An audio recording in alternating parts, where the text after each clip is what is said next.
Hi, welcome to Anaprime Recap. Your city has been taken over by giant rabbits that will devour every human it comes across. We have reached the end of the anime Blood Sea, episodes 10, 11 and 12. Saya continues to struggle to remember her mother and the events of her past. While interrogating her father about these lost memories, a new Furukimono appears to attack them. This time, the creature resembles a ghost with very long hair. Tadayoshi throws the Goshinto to the girl, who gets distracted and ends up being knocked down. Saya gets up, draws her sword and goes towards the monster. When she finally manages to hit it, she realizes that the thing's body is only a single spinal column. As much as the girl cut those hairs, they regenerated and continued to attack her. Tokazane, who had just left Saya alone, overhears the battle and goes back to check what was going on, but as soon as he arrives, he is devoured by the creature. Upon seeing her friend being killed, her eyes transform and, in a single sword swing, she annihilates the Furukimono. The next morning, Fumito appears in her room with breakfast. He offers his famous guimauves to the girl, who asks him if it is always red. The man mysteriously replies that the color of those marshmallows depends on what you put in the recipe.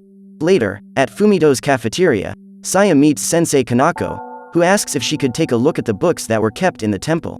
The girl informs her teacher that she could not take her to the library without first asking her father, who was not at home at the time. Kanako insists, saying that she has always been interested in ancient tales and myths. In fact, that was her motivation for moving to that city. Saya then allows the woman to visit the temple's library. After looking at the books, Kanako hands one to the girl and asks her to look closely. The girl looks carefully and notices that both the cover and the pages are new. Her sensei interrogates her, asking if those aren't supposed to be old books. Saya takes another book from the shelf, and when she opens it, she is surprised to find that the pages are blank. She hears two familiar voices coming from outside and goes to check who's there. The girl is stunned to realize that those voices belong to her friends, Nono and Nene, who had been torn apart by the Furukimonos.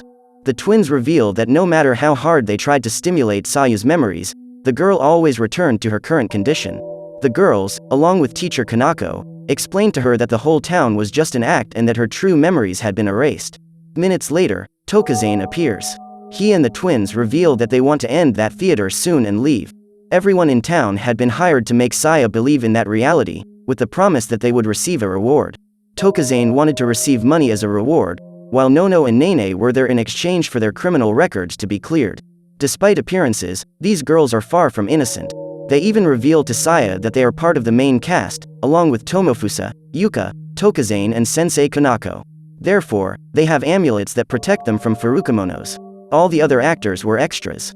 So, even though they are still alive, it doesn't mean that the other people who were killed during the battles are also alive. While Saya freaks out hearing all this, her old friends mock the girl for having been tricked. Tokazane approaches Saya with a tube filled with Furukimono's blood.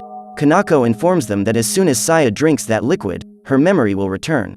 The woman holds the girl's face while her classmate pours the blood into her mouth. In that instant, she begins to remember the moment when she was captured by soldiers, led by none other than Fumito, her best friend in that invented reality. While Saya regained her memory, her classmates recall that, at the end of battles, the girl always drank the blood of the creatures she had killed. With that, her eyes would turn red and her memories would return. But when that happened, Fumito would use hypnosis and put drugs in her food, making her forget all her memories again. The teacher then decides to end that game and help Saya recover her memories. But she doesn't do it because she wants the girl's good. Kanako is actually a historian who went to that city to prove her research related to Saya's existence. While waiting for the girl to return to her conscious state, a Furukimono emerges from inside the library. Kanako pulls Saya as the other ones try to escape. Just ahead, they run into Yuka and Tomofusa, who informs them that they violated the contract's rules by helping Saya regain her memories. Then Fumito appears and orders Kanako to release the girl. While looking at Fumito, Saya remembers a conversation she had with him. During their talk, the man explains that he had found a secret Japanese government document that revealed a deal made between humanity and the ancient heteromorphic beings known as Furukimonos. In that contract, it was decided that these creatures could eat a specific number of humans, just enough to survive. He even says that Saya is special, as she doesn't feed on humans, but on creatures of her own kind. So that means Saya is also a Furukimono. Something totally bizarre. Even chained, the girl tries to resist the man's evil plans, but she is very weak because a lot of blood is being removed from her body through tubes. Upon discovering that Sayu's blood is capable of controlling the other Furukimonos, Fumito proceeds to collect as much as possible to use in his favor in the future. He even reveals that he plans to do an experiment on the girl. According to him, if all her memories were replaced and she was sent to a different environment, Saya would become someone else. The girl claims that regardless, she wouldn't change. So Fumito sends her to a deserted island, in what was now Saya's city, and starts testing her. If Saya really remains the same, she would receive a reward. But if the girl became someone else during the process, she would receive a punishment. As punishment for violating the contract, Fumito orders the Furukimono, who had appeared minutes earlier, to kill Tokuzane.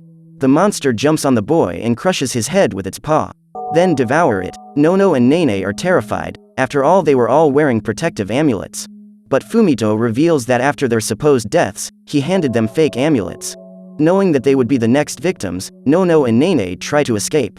The monster grabs one of the twins by the legs and slams her body several times against the floor. After killing, the creature devours her and goes after the second sister who, still alive, has her body torn in half. After devouring her, the creature captures Kanako, who since the beginning of the experiment was wearing fake amulets, as Fumito already expected her betrayal. As it was about to swallow the woman, Saya pierces the Furukimono's leg with a piece of metal. Apparently, contrary to what her father had said, the Goshintu is not the only weapon capable of harming these creatures. She continues to trade blows with that thing and manages to pin one of its arms behind its head. Soon after, Saya twists the monster's other arm so it would let go of the teacher. Even so, the creature does not give up and continues to try to devour the woman. The girl lands some blows on the Furukimono's face, but it captures Kanako again and Saya enters the monster's mouth to rescue her. The girl carves one metal bar into the animal's mouth, walks inside its body and pierces its heart. The monster struggles and, when it is about to be defeated, Saya pierces its body with the weapon. The teacher manages to make it out alive, but gets up and desperately runs inside the temple, where she finds Tadayoshi, to whom she cries out for help. He hugs her and then bites off part of her neck. The man is a hybrid, the result of the union between a human and a Furukimono, and he had spent the entire morning feeding on Saya's blood. Because of this, he was under Fumito's full control, as were all the other Furukimonos that the girl had faced.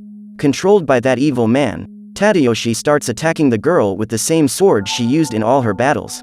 Saya tries to dodge his blows, but ends up being dominated, with the Goshintu aimed at her face. As she tries to avoid being cut, the girl questions Fumito as to why he allows Furukimonos to attack people since he has the power to control them. Yuka replies that only the main cast has their safety guaranteed. As for the extras, there's no need to worry about them. Fumito even talks about another of Saya's compulsions, which was set on by someone else, with whom Saya had made a contract. This contract prevented the girl from feeding on humans, and she did so in order to protect someone. So if Saya won the bet of not turning into someone else after having her memories replaced, Fumito, as a reward, would make her go back to devouring humans. The fight goes on. Saya kicks Tadayoshi in the face and manages to get rid of him. The girl attacks him and retrieves her sword. After being seriously injured, Fumito orders the man to leave his human form, transforming into an evil creature. He takes his sword and goes toward Saya who, when exchanging blows with him, is thrown away and almost pierced by his weapon.